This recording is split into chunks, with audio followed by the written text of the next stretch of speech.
All right, so we're replacing the radiator in this 1997 Toyota Avalon.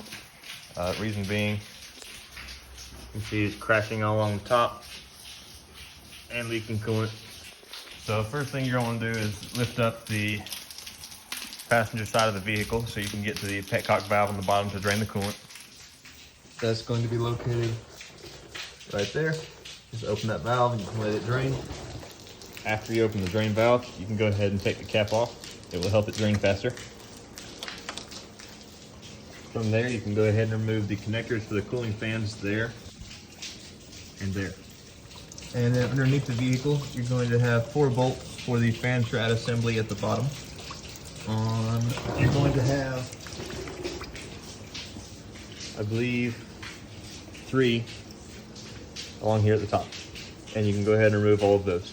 Then you can use a pair of pliers to remove the hose clamp from the upper radiator hose on the radiator side and remove that.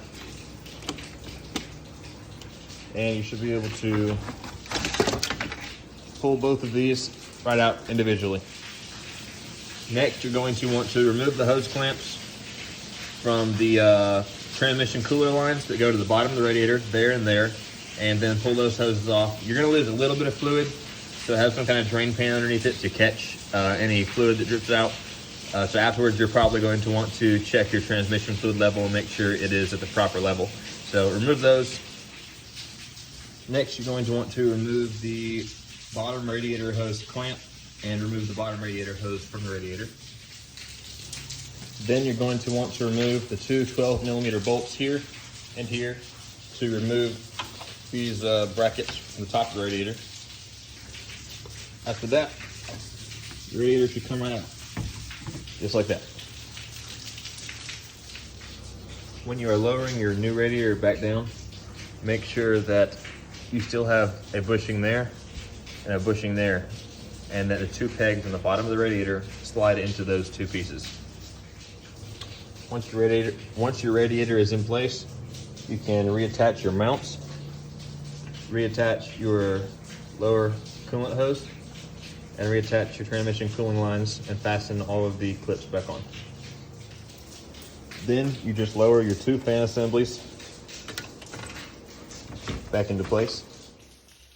Then just tighten all 3 bolts on top and all 4 on the bottom.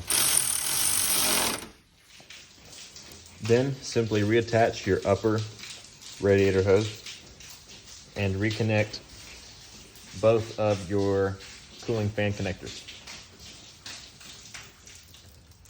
All right, and from here, you're going to want to fill up your cooling system with a 50-50 mixture of coolant and water.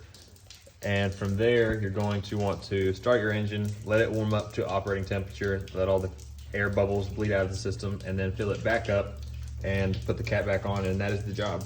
So that's gonna be the end of the video. Thank you guys for watching. If you got something out of this video, then be sure to like and subscribe. Thank you.